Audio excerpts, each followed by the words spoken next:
Christian Parenting.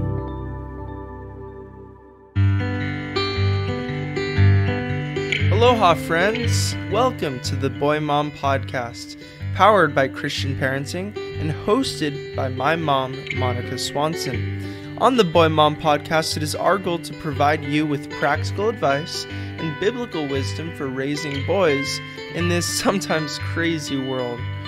You can find show notes for the podcast over at monicaswanson.com/podcast. We're so glad you're here.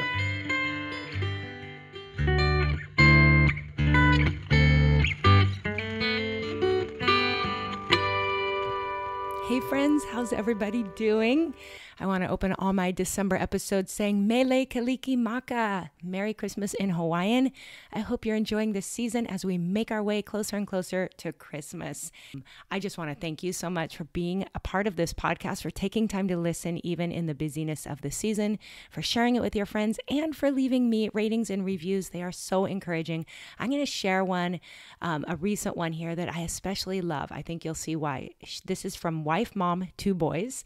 She titled it Amazing for Any Mom. Here's what she says. Truly inspiring.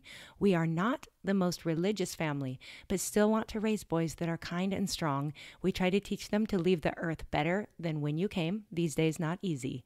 Monica teaches moms that parenting is not easy, but there is a way to be great moms and teach them to be amazing young men. Thank you for all your truth and inspiration and reminding me to laugh along the way because boys, right? Yes, we have to have a sense of humor when we're raising boys.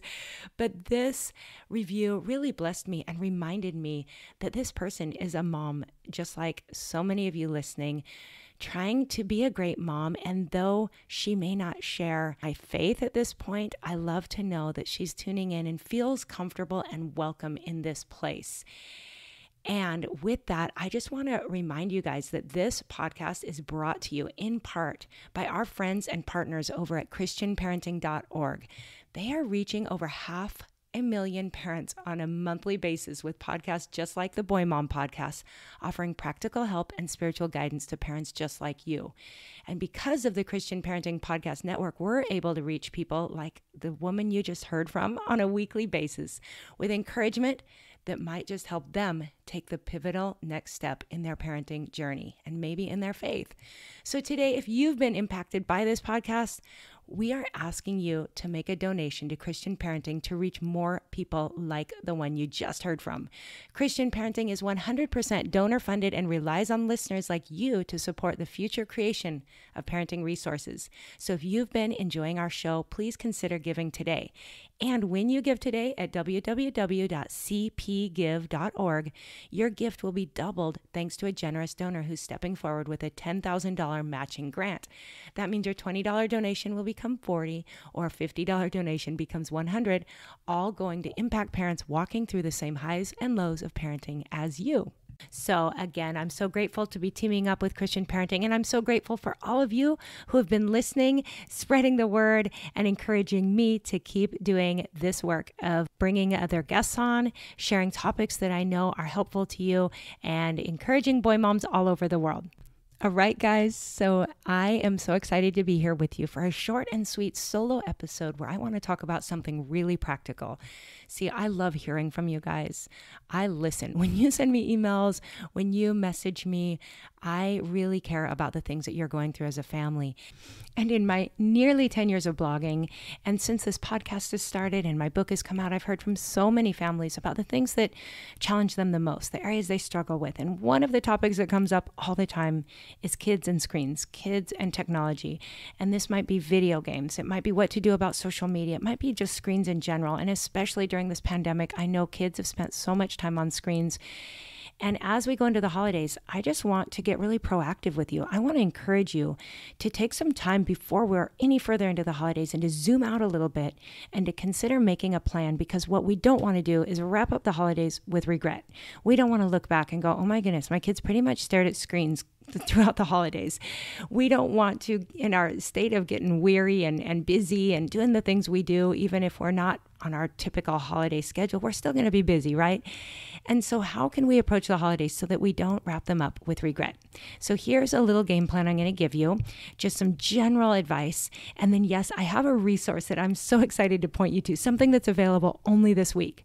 But I want you to know, even if you catch this episode later, I've still got tips for you here that I think are going to be helpful. But if you are listening to it December 8th that week, then I've got a resource available just till Friday the 11th that I can't wait to share with you. So hang in there. We're going to get to that in just a moment.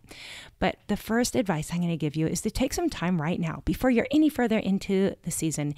Zoom out a little bit. Pray.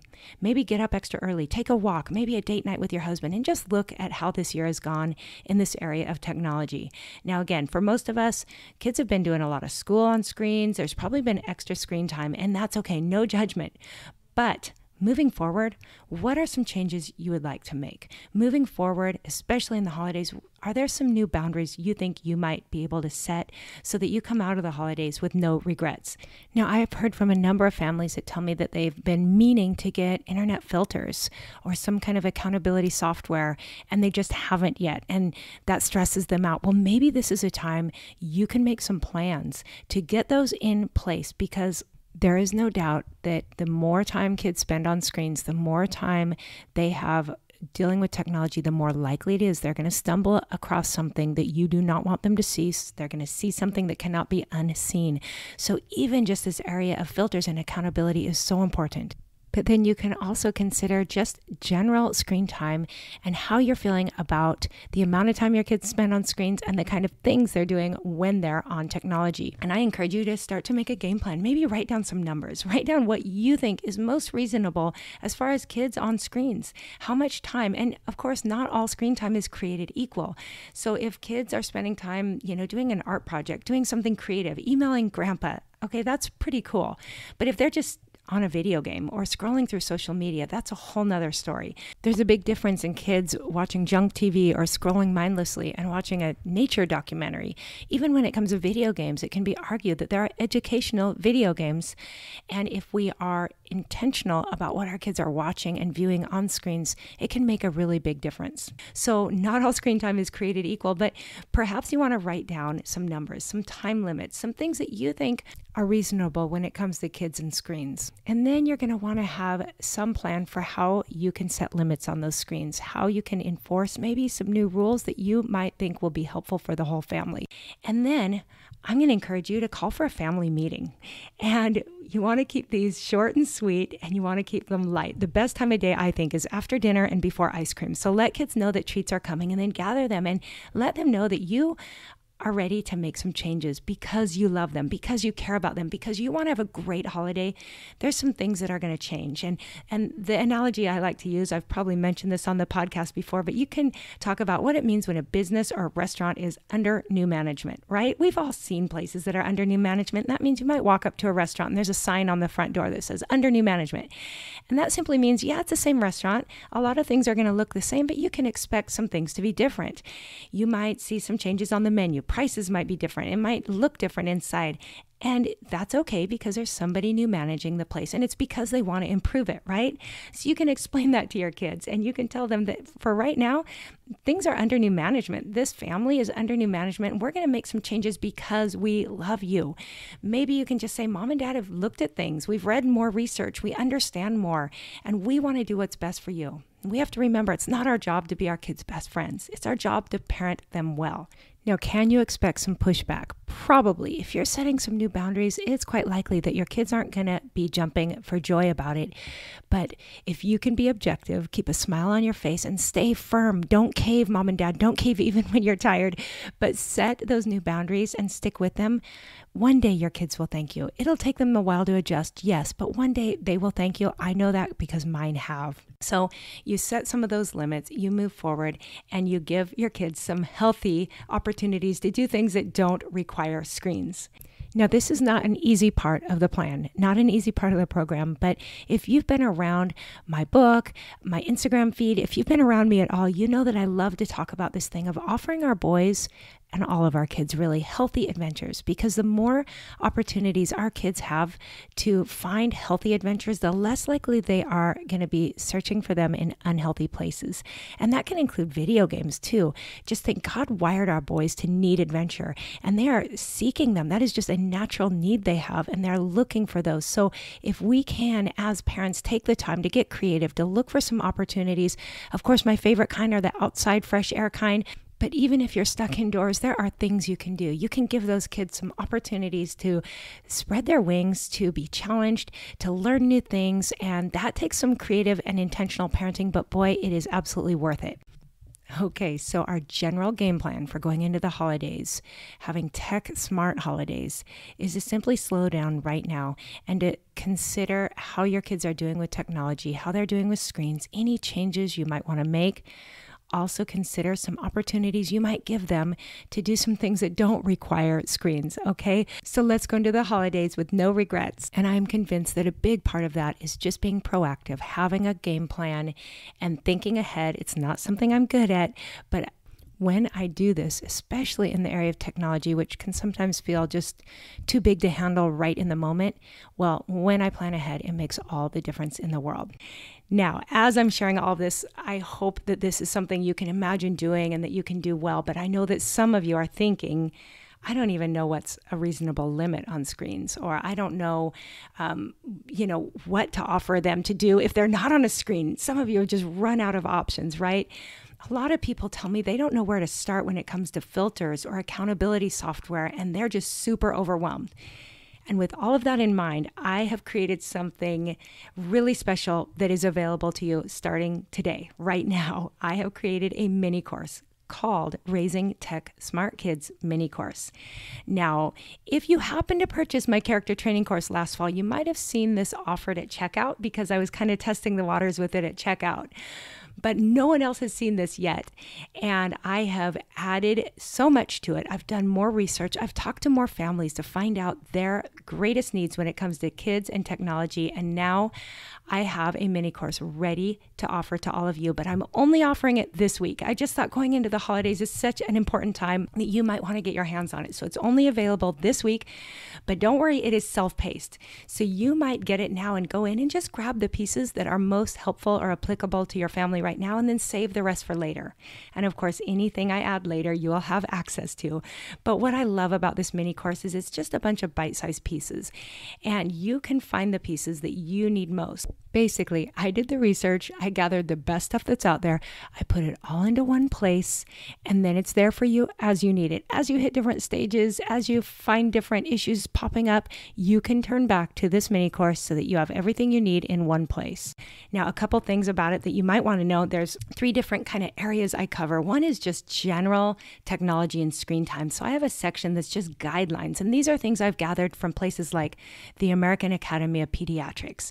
I've gone to the experts, I've gathered the best stuff, and I have written out guidelines that you can count on being really good for your family. Of course, you can always customize it, and there's even some options in there for how to customize it to your family. I've also got an interview with Sissy Goff, who is the author of the book, Taming the Technology Monster, and I just love that, and I love her.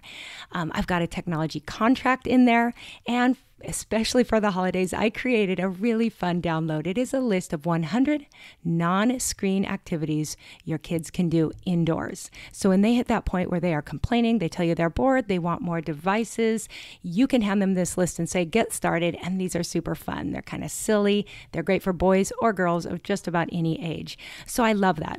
Okay, the other 2 areas that we've got is guidelines for social media. And I know a lot of people ask me, hey, at what age did you let your kids start on social media? People want help. People want advice, and God bless you. I mean, this is a whole new thing for all of us. And so I want to encourage you in this. So I've got guidelines for social media. And I also have, maybe my favorite part of the whole mini course is an interview with my oldest son, sharing his experience with Instagram starting at age 13 to where he's at now at 21. And this is one I think your kids might enjoy. I believe that his message is so important, and you will all want your kids to hear what he has to say. I think it could be a game changer for your your kids' experience with social media. And then if your kids are on Instagram, I collected some really positive, inspiring, some funny or educational, but I gathered a list of great Instagram feeds that you can point your teenagers to because, listen, if our kids are on social media, we want them following good people. We want them following good role models. So I think that's a really helpful list to at least get you started pointing them in the right direction. And then I've got a couple of resources specifically about video games because I know that's a hot topic for parents. We've got guidelines for video game use as well as a download if you think perhaps your child is developing a video game addiction. That's a real thing, you guys. So this helps you know the warning signs and it offers you some resources if you're dealing with that now. Another super valuable part of this mini course is that I have created a technology resource list that is just super solid, you guys. I have done the work of gathering the best filters and accountability software that I could find. And this is important because depending on your family situation, what kind of devices you have, what your needs are, you're going to need different things when it comes to accountability software and filters. So I've gathered the best and put them in one place. Also, there are websites that have taught me so much that I want to point you to, some great articles on all of the topics in this course, as well as some of the best books. And what you need to know about this resource list is that over time, as I find more things, because I'm always doing research, as I find more, I will always be adding to this list. So you can count on it being an updated list as I find more resources for you. So I think that's going to be one of the most important parts of the mini course. And I almost forgot to mention that all of this is just $25. I'm pretty sure we'll be raising the price in the new year, but it's the holidays. I wanted this to be accessible to as many people as possible.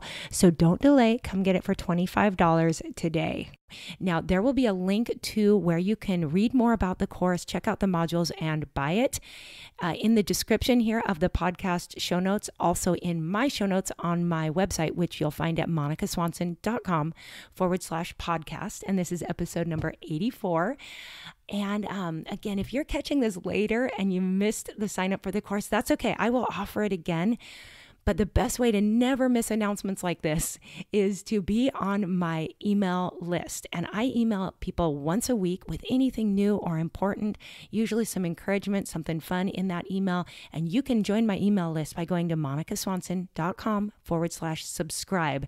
And I would love to have you join my tribe of awesome subscribers, okay? But meanwhile, if you can get your hands on this course, I think it'll be really helpful for the holidays. And I hope you'll spread the word. Let your friends know about it too. And I think you're going to be glad you did. Okay, guys, thank you so much for just taking time out of this busy season to join me here today. I hope you've been encouraged. I hope that you've taken a few notes that you might put into practice right away with your family. And of course, I really hope that you can hop over and join me in the Raising Tech Smart Kids mini course. I have a couple really special episodes coming up before we wrap up 2020. Next week is an interview that will really touch your heart. So I hope you can come back and be a part of that one. And then Christmas week, I'm going to bring my boys on for a special Christmas episode. So hopefully your whole family can tune in to that one. You guys, I appreciate you so much. Thank you for spreading the word about this podcast. Thank you for your ratings and reviews. I appreciate you so much. And I do hope you have a wonderful rest of your week. Until next time, aloha.